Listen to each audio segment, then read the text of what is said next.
If you commute north-south through London on the Thameslink line, then the train I'm climbing into right now won't be familiar to you at the moment. Because these are the trains which you're more used to travelling on. They're almost 30 years old and in bad need of upgrading. Here at Londonist, though, we did get a sneak preview of what the future is like. And so this is the future. It's so new, it's got that new smell, and some of the seats are still wrapped up. But if I take you back along the train, the first thing you might notice is that actually, like the modern underground trains, there are no separate cars. You can walk all the way through. And on a 12-car train, trust me, that's quite long. But it does mean that you can now fit just over 1,700 people on this train.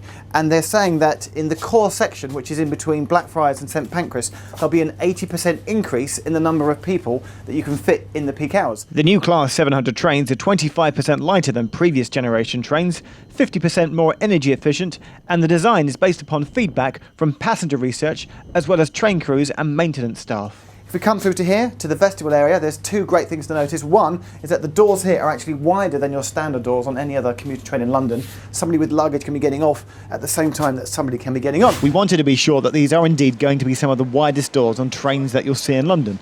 So we used a slightly lesser well-known method of measuring the width by seeing where the doors came up to me on my height of 6'3".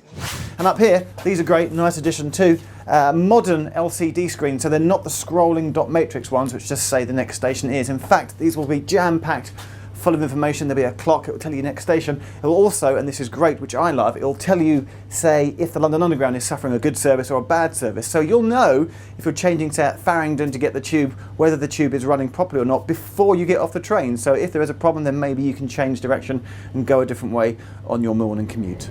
And in fact, Farringdon, in case you didn't realise, is soon going to become one of London's major transport hubs. So we're going to have 24 trains an hour going north to south through London, intersecting with the Crossrail route at Farringdon in 2018, providing brilliant connectivity right through to Heathrow Airport and to other destinations on the Crossrail network as well, but also on our network as well through Thameslink. So really it's the north-south and the east-west in London is going to get a major boost in capacity from 2018 onwards. So we did some maths on that. With 24 Thameslink services running in each direction, plus at least that on Crossrail going west-east, and all the London Underground services, there's going to be over 200 trains per hour passing through Farringdon Station. That's a departure from a platform somewhere every 20 seconds. So there's going to be 115 brand new trains in total. 55 of them will be 12-car units, 60 of them will be 8-car units. But on all of them, the accessible area, where it's wider, bigger, also with accessible toilets, are going to be in the middle of the train. And the best bit is that in some central London stations, the doors are going to be the same height now as the platforms, meaning level access for all.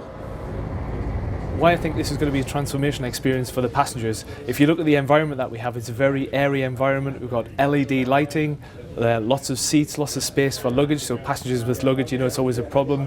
Things for people with reduced mobility. There's plenty of space to move around with people with reduced mobility, people with prams, pushchairs, etc. So we think it's going to be a big difference to what people have experienced. Air conditioned, wide open gangways. I mean, fantastic having been able to walk right the way through the train, you know, being able to move from one carriage to the next, because we know how crammed it can get on that route. So we think it'll be really different for the passengers. It's fair to say that this is a massive improvement to the rolling stock that's currently on the Thameslink line, and it's going to be very exciting to have these new trains rolled out. And yes, in case you're wondering, because we were on the test track, they even let me have a go. Whoa. I appear to be moving a train. Ladies and gentlemen, welcome aboard this Thameslink train, which enters passenger service in spring 2016.